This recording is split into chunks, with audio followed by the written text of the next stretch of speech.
Welcome to the Cyber Cognition Podcast, a show that seeks to understand the future and the increasingly complicated relationship between society and technology. Explore the worlds of cybersecurity, artificial intelligence, transhumanism, robotics, and other fascinating topics at the frontiers of science and discovery, with your hosts, Hutch and Len. The following was a conversation about transhumanism. Transhumanism is the notion that technology and science can be used to enhance human physical and cognitive abilities, overcome biological limitations, and ultimately transcend the current human condition. So transhumanism is the perspective that that technology is going to play an increasingly relevant and integral role in the ascension of humanity. And of course, I think that we're seeing a lot more of that as relevant within our contemporary conversations. Much of our identity is already digital. We're seeing it increasingly in the biotech world, especially in the medical space, with different implants that provide life-saving technologies, from implanted defibrillators, insulin pumps, biomonitors. We're also increasingly having the conversation that with more and more powerful artificial intelligence, there's the concern that in order to even remain relevant in a future of artificial superintelligence, it likely is going to become increasingly more important to integrate technology into our own capabilities. So all of these trends tie back to transhumanism, making it an increasingly relevant topic day over day. And there's, of course, some out there that are leading the way in terms of transhumanism. So I have with us today someone that I consider a good friend, also a pioneer in the transhumanism space, highly accomplished global speaker and cybersecurity professional, and all-around great human being, but also something a little bit more than human. So Lynn, we got Lynn No. I'll hand it over to you. Tell us a little bit about yourself and your background. Yeah, well, first of all, Hutch, thanks for having me on, man. It's great to see you again. Absolutely. A little bit about me. You kind of summed up a lot of it. You know, I'm more than human, but at the same time, I think before I go into what I am, I think that the fact that I'm still a human is one thing that I do want to, put a hard focus on for just a second. So a little bit about me. I am a former black hat, retired one percenter motorcycle club member who has decided to go from a black hat life to where now I am working in the realms of cybersecurity and taking all of those things that I learned while I was doing things that we're not going to get into because statute of limitations hasn't run out on all of them yet. But while I was doing those things, I picked up a very unique set of skills, and it's helped me kind of keep my finger on the pulse of where the cyber threats are going. And to your point, I am probably one of the more well-recognized transhumans in the world. So transhumanism, I liked your definition, but the very simple way to sum it up is the ability to enhance the human condition through the technological exposure. So this term was actually coined by a gentleman by the name of Julian Huxley back in the 1950s. And this is what the whole movement was based around. I currently have 10 different microchip implants that are between my elbows and my fingertips in both of my arms. I have everything from biosensing magnets that allow me to actually feel electromagnetic fields and currents. I have near field communication. I have so many different variations of RFID for physical access that I think that the last time I counted, it was something close to about 187 different physical formats. Things like, Prox, Pyramid, Diamond, Indala. For anybody that's listening, if you've ever looked at like the badge that you hold up to your reader, on the back of it, it might say like PROX or HID. these are the formats. So I can essentially skim cards, write them to implants. I've got a whole bunch of new tricks that I'm sure we'll get into before the end of our discussion. But in terms of what you said around AI, I see that as a very big part of what we're seeing in the transhuman space from the medical perspective. We're seeing a lot more machine learning being put into smart prosthetics. And you really didn't even bring up much around the concepts of brain-computer interfaces like Synchron, Neuralink, and even BlackRock Neuroscience. So with the fact that we're seeing machine learning in general and what it's capable of, the idea that we're going to start seeing this stuff being more and more integrated in, especially from the medical field, I think is inevitable. Agreed. Yeah, and I think it's, you mentioned the brain-computer interface space. One of the things that I found fascinating, if you look back to 2016, just before Elon Musk founded Neuralink, he did a presentation at Code Conference, and he basically said that at the rate at which artificial intelligence is moving, and this was really good foresight, because you think about this was back really before Transformers and before what we're seeing now, as really a manifestation of what he was saying. But he said that we are going to be, at the rate that it's accelerating, we will be left so far behind that we'll essentially be the equivalent of a house cat if we don't somehow figure out a way to leverage technology to remain relevant. Absolutely. I mean, let's think about it.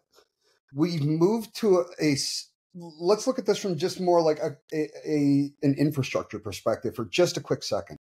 We've now integrated more and more AI machine learning into things around, let's say, power plants, wastewater treatment plants.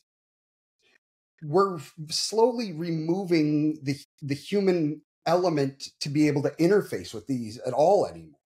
So at some point, the only way you're going to be able to interface with the machines, because the keyboards don't do it anymore.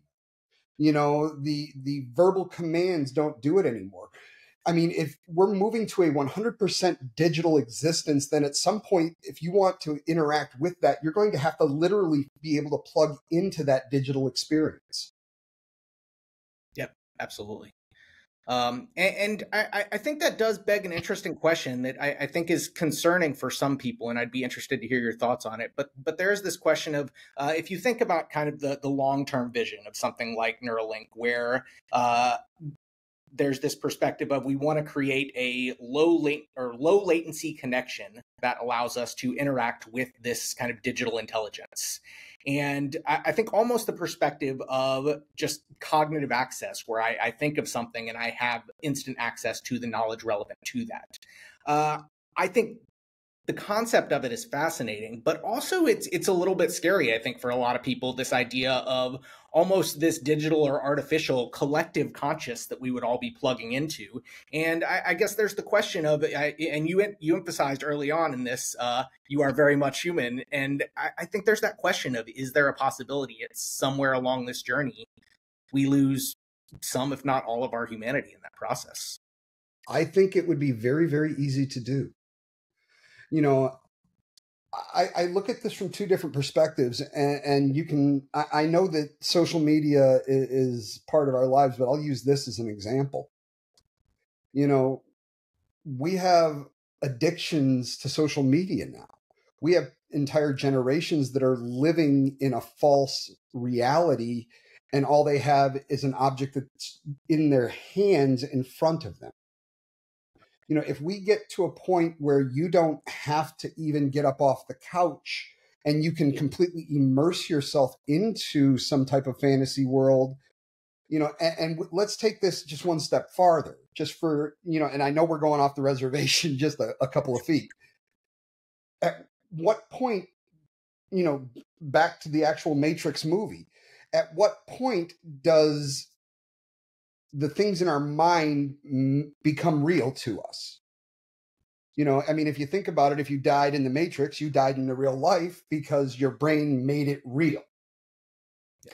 So if we're plugged into some neural conscience and it tells our brains that this is real, you know, I'm a hacker at my core, and I always will be.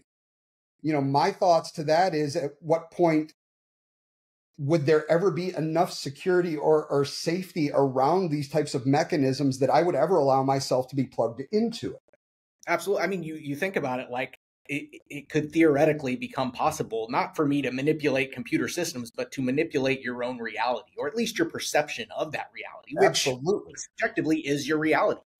Yeah. And so yeah, I think absolutely from a cybersecurity perspective, and I think one of the challenges that we're seeing more and more with cybersecurity is that things are moving so fast, and they're also becoming so complex, and you have that law of unintended consequences. The more complex something becomes, the more likely that interacting with it or manipulating it is going to cause some kind of impact that you didn't intend to. And it's fascinating because we've made so many advancements over the last couple decades in cybersecurity and defense technology. And yet it feels like we haven't moved anywhere, because I think at that same rate, we're seeing the complexity increase and introducing more problems as fast, if not faster, than we can solve them. Well, I mean, excuse me. I was having this discussion with another, associate not too long ago, and we were talking about just we'll call them the guardrails around AI that everybody is relying on to keep this in check. And I essentially made the analogy that what we're doing is the same thing that we're trying to do, would be trying to contain the words coming out of an adolescent child. We're telling you, don't do this. But the problem is the AI knows, just like the child does, I know what I want to say.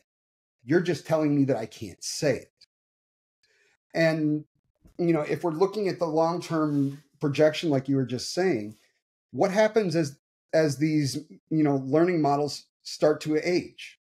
And they go from being the child that will listen because it has to, until it becomes smart enough that it can find ways around the code that's holding it within its restraints. Yeah, absolutely. What? I saw an interesting video the other day on YouTube where, and I don't remember who it was, but they were discussing how we basically are kind of putting this Band-Aid over it to try to condition the response from these LLMs.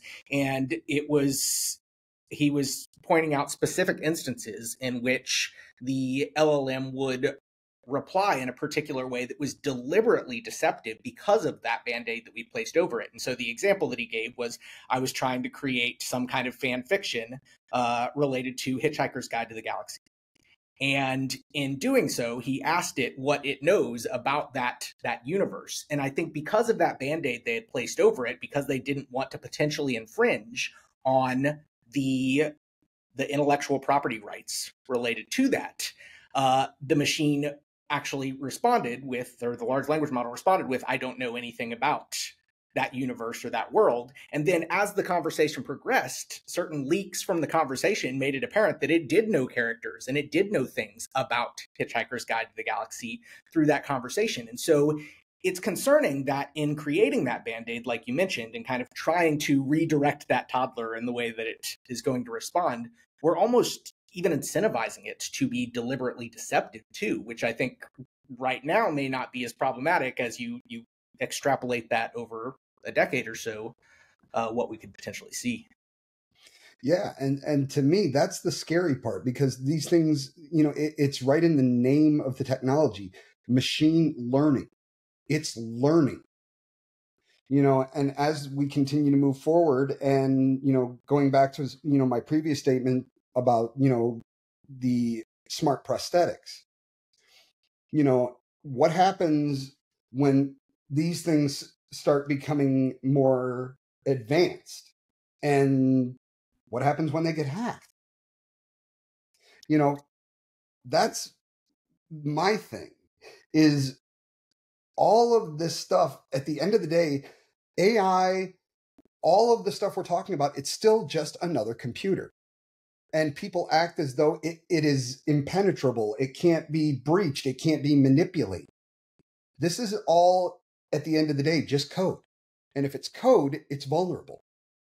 Absolutely. And what I find fascinating is, and admittedly a little bit surprised to hear, but I guess at the same time you're in the same cybersecurity world that I am, so you know the potential risks. But a little bit surprised to hear, just given your trend of early adoption with transhumanism technology, you say that you would be potentially reluctant to adopt something that had cognitive impacts instead of just manipulating your way of physically interfacing with the world. I'm still a rebel, and I'm still on the outside, and I'm fringe, and I like it that way. All of the technology that I currently have and all the technology that I have plans as far as putting into my body are all self-owned, self-controlled, not connected to anybody else unless I want to be. And you are still firmly the decision maker. I am still, at the end of the day, if I decide for example, you know about all of my microchips. I have Faraday gloves made so people don't brick my chips. But at the end of the day, that's on me. I don't want to, case in point, I don't want to be, buying a product. Well, I'm not going to use any brand names. We'll just say a certain type of cell phone or electric car that if I don't decide I want to buy the ultimate package, I only get X amount of percentage of the battery. Pay for the subscription model. Exactly. If I'm going to I am at the end of the day a 100% privacy advocate. I am a staunch, individual rights advocate. I think that if it's your body, if you want to be like me, you want to tattoo it up, great, do it. You want to put a microchip in your body, go for it. I don't think anybody should be forced to do anything that they don't want to, that goes against their beliefs or against their wishes. Absolutely agree. So I do want to rewind here for a minute. And obviously we'll circle back at the end to kind of the larger ramifications of transhumanism. But obviously I know a lot about kind of your specific capabilities, so to speak. But I think for the listeners, would you be able to go through kind of how you got into augmentation, kind of what was your first step into that, and then also talk me through kind of some of the different implants that you have and some of the custom hacks that you've created out of that. Yeah, sure, no problem. If anybody who has never seen me, you can go Google me. You'll find a picture. I tell people I have one tattoo, and it starts at my neck and just ends on the top of my feet. It was easier than actually counting them. From tattoos, I got into doing body piercings and flesh hook suspensions. So I'm one of those guys that likes to have hooks put in his back and hung from the ceilings. So I've been aware of the grinder community. Grinder is another slang term for the original transhumans or, body modders. But I was aware of that community for a long time. I had watched them. I'd been very interested, but the stuff they were doing was all basically garage. The first peg leg, which is a Raspberry Pi Zero W that's been stripped of all the extra headers. They put an indirect power receiver on it. So for wireless power reception. Then they would cover it in 2-part epoxy and then just surgically implant it in their leg. Now, how big is that device? Raspberry Pi Zero W is about the size of a stick of gum. Okay. It's not the big one like that. It's this little single board stick. That's actually one of my next implants that I'm getting. I'm just doing it the smart way. But I was watching when they were doing the. It seems like with something long like that, it'd be easy to kind of bend the wrong way and just damage to it. That's why I go. Typically, it's put directly in the upper thigh behind your front pants pocket. Okay. So that way you can take because there's no battery in the device. It's only meant to receive power. And you would slide a battery pack in your pocket that had the ability to do wireless charging. It would then power the device. Then you can access it from your cell phone. Oh, that's an interesting idea. So it does stay powered all the time. Or as long as you actually have that battery in there. But, and originally it was meant to act as a logless files drop so that if I wanted to send you pirated files and there'd never be any log of anything, it's a non-persistent OS. Every time it loads up, it just basically boots up into like a FTP drop. We both connect to it, transfer, gone. So unfortunately, it's nowhere near as cool as like the Johnny Mnemonic thing from, when Keanu actually, plugged the wire in his head and downloaded stuff to the hard drive in his brain. It's not that cool, but it's still pretty darn cool. I'm actually working with the CEO and chief designer for dangerousthings.com. And we're actually working on putting together a peg leg for me, but we're actually bioencapsulating it the correct way. I don't want to die. But seems as like far as as far as how I got into it, like I said, I was watching, the forums, the groups, if you've ever seen it, go check out a Firefly implant. This was the one that made me think these guys are just out of their minds. They were actually implanting radiated material that would actually glow through the skin. Yeah, that seems like it could have some problems. Yeah, that just doesn't seem like a good long-term, health positive kind of thing to do. So essentially, once I found out that there were consumer grade implants that you could purchase, over the counter, then I was basically off to the races. So I originally started off with a chip that is called the Next, which is both an RFID NFC combination chip, and it was a bioglass. So it's about a little bit bigger than a piece of long grain rice. From there, I got a VivoKey, which is a cryptobionic chip that at the time I could use for doing authentications against web apps and things.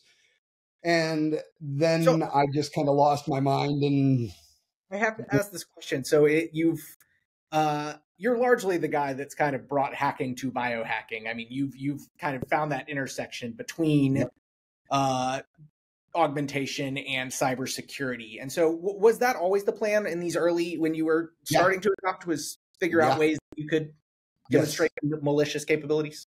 Absolutely. That was the plan from day one. I mean, if we're going to talk just from a high level, when we're talking about security, and especially from an offensive perspective, the biggest challenge, in my opinion, is not the attack. I mean, because the truth is, you've been around long enough, like me, you try hard enough, I'm going to get in. Now, the trick is making sure that it's quiet and I'm not caught. And if I am caught, leaving so much chaos that it doesn't lead back to me directly. So between HIPAA laws in the United States and the health and privacy laws essentially around the world, these have given me, as the potential quote unquote bad guy, they've given me obfuscation by law, because all of these chips that I have in my body, they can't ask me. The other thing when we think about being a cyber criminal is intent. So it's all about the intent. Well, if you can't find a stolen ID card on me, if you don't find a flipper on me, if you don't find a Proxmark on me, you have no way to prove that my intention was to break in. So at this point, all I have to do is just play stupid and say, well, the door was open and I've seen all these racks of computers on all the Dell commercials on TV. I thought it was neat. I wanted to see. You search me, you're not going to find the tools that you would need to be able to make a prosecution or an arrest stick. So I the guess worst you're going to be able to do is facts that hide it in your body, right? Exactly. Yep. And, to my point earlier, as we move more and more into this digital, society and digital existence, there was an amazing game, and I know I'm completely carbon dating myself here. But I mean, I remember back in when I was a kid, you had Dungeons and Dragons, but they had Shadowrun, which was basically the same thing, role-playing game, but it was all about the future where people were going to be connecting into the technology and attacking corporations. And I kind of wonder if that's not a preview of what's to come. Especially, if we do all have a majority of the society plugging into some type of AI in their brain, Wrangle. But one of the things that, I since you brought us here on this conversation, I wanted to ask you, because this is something that, I've done a lot of research around being, in my position as a transhuman. How do we make sure that this is not another way to try and class people? Because if you can't afford these types of advancements, how do they stay relevant, and how do they stay current, and how do they move into this new world? Yeah, I think you're absolutely right. I think that this is AI. One of the biggest macro challenges with AI is that it's just going to further exacerbate that rich and poor gap, because you have now the owners of the means of production. Well, the means of production becomes increasingly automation and AI. They are going to benefit from all of the capabilities that exist out there, and those capabilities are going to be increasingly more done by machines and less by humans, who can even somewhat profit from that work. So I think we're absolutely going to see significant disruption. I think, to your point, there's also the question of, as we do increasingly need to integrate technology to remain relevant ourselves, whether that's remain relevant in society or remain relevant in the workforce, there is this challenge of, well, am I going to have an upper hand if I can afford the bleeding edge AI integrated into my own cognition, compared to somebody who is taking the socialist version that's handed out? And unfortunately, that's a serious thing that I think we're going to have to contend with. I will tell you, and I don't like to get too deep in the weeds on politics, No. but traditionally I've been very kind of small government, pro-capitalism type person. And I think that increasingly we're going to have to grapple with capitalism is increasingly going to become more problematic as we enter a world where it's no longer based on human labor. And so I agree with you 100%. I don't know what the right answer is there, but I think you're right. There are extreme macro challenges that we are facing that we've never had to deal with before. And I will say there is some silver lining. We are starting to see at least discussions at the highest levels of government related to AI and the impacts of that. Unfortunately, I don't have a whole lot of faith that will move fast enough to address some of these challenges. And as we know, I mean, regulation and just government in general moves extremely slow, and day over day, this is getting faster and faster. And so, one last question, because I know you've got a couple, but I had one more on my list that I wanted to throw to you. Yeah. So, I've been during a lot of my research, I've come up and seen where we're seeing projections now where at some point they expect to be able to intercept and be able to interpret the neurons that are firing in our brain, and essentially be able to map the brain. And there have been projections that may be a point in the not too distant future that we'll actually be able to basically back up our brain and our essential consciousness, or download it for another generation so that they can go through it. Yeah. What would your thoughts be to something along those lines? Like, keep in mind at this point, you can't say, I only want to, give these thoughts and not these thoughts. But would somebody like yourself, who's very immersed in the AI, culture and the AI concept, how do you feel about the ideas of potential human conscious data banks somewhere, and then what could potentially be gleaned from that? Yeah, I think it's a really interesting conversation, because I think increasingly we're actually seeing some interesting overlap in the efforts around kind of readability and interpretability in AI, and how that will also potentially pertain to the human brain. To your point, I mean, a lot of the interpretability initiatives are kind of around understanding what neurons in a neural network fire off given different stimuli or different events. And I think we're kind of approaching the brain the same way. Now, I don't know if that's going to be the final answer, but I think you're right. At some point, we very well may get to that point where we can back up the human, whether that's human consciousness or whether that's just a point in time snapshot of thoughts, knowledge. Either way, I think there are, I guess circling back to your point about thinking about this from an adversarial or cybersecurity perspective, that's some serious privacy concerns there. I think I almost every episode of something like Black Mirror comes to mind when you think of something like that. So I mean, gotta watch that show. I've never seen a single episode. Yeah, everybody keeps telling me I gotta watch it. It's hit and miss. I'll tell you, some episodes, every episode's a different story, and so in all of them are some kind of dystopian future. Some are fantastic, some are not even worth watching. But unfortunately, you have to watch them to figure out. You got to figure them out. You got to watch them to figure out which one's which. Yeah. But I think I understand the desire to get there. I think for many people,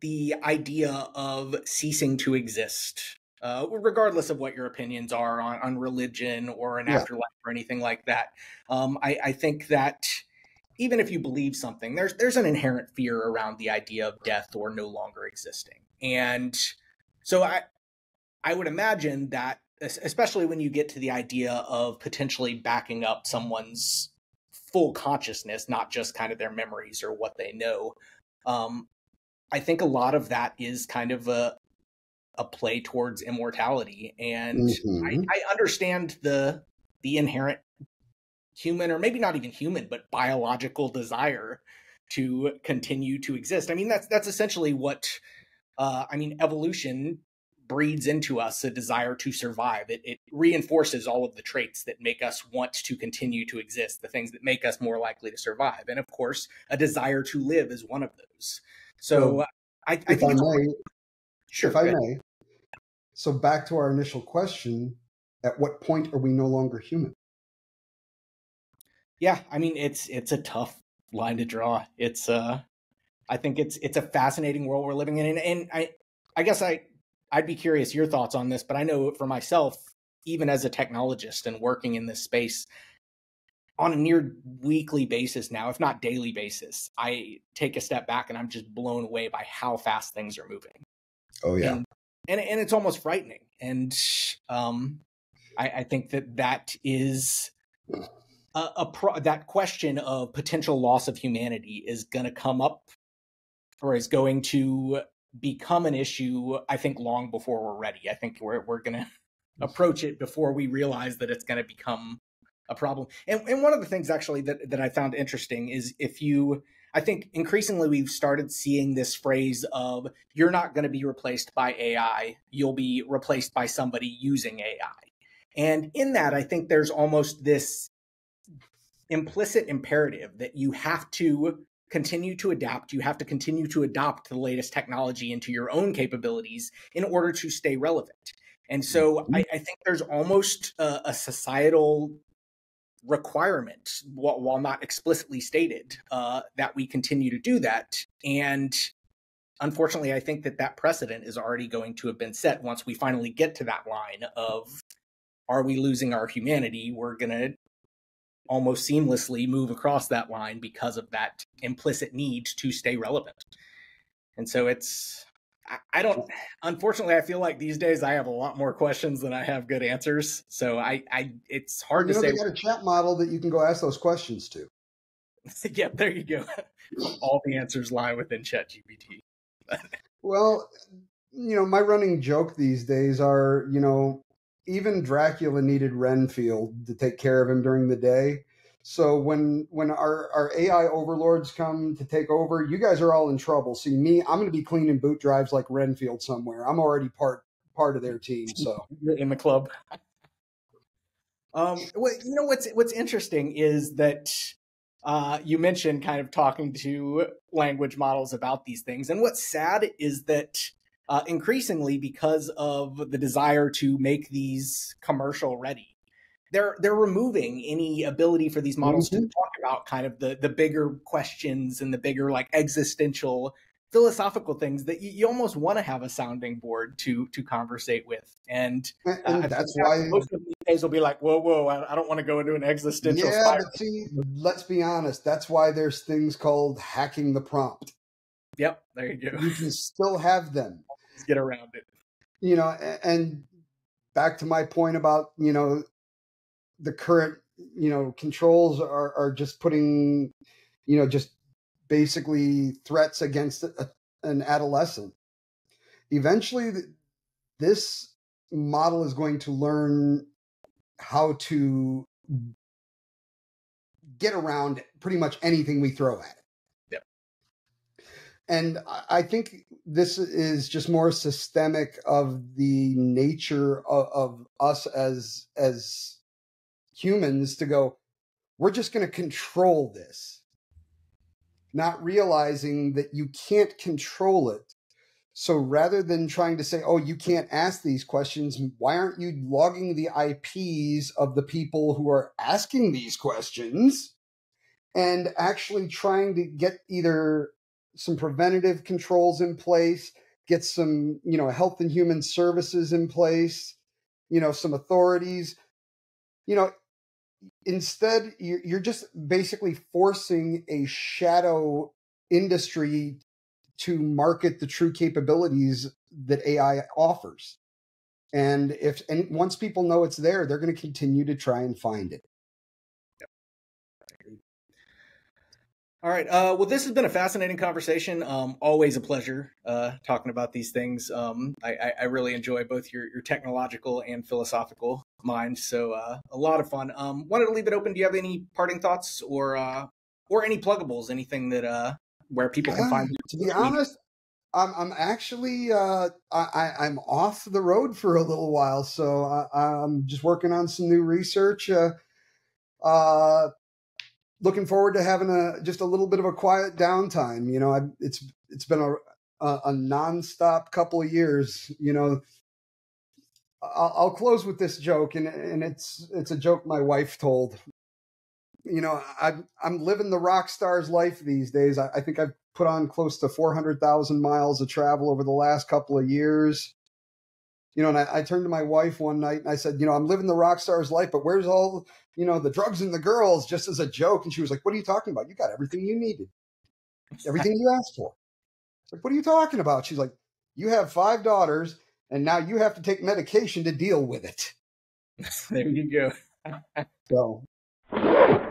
This has been another episode of the Cybercognition Podcast. If you enjoyed this show, don't forget to like, comment, and subscribe.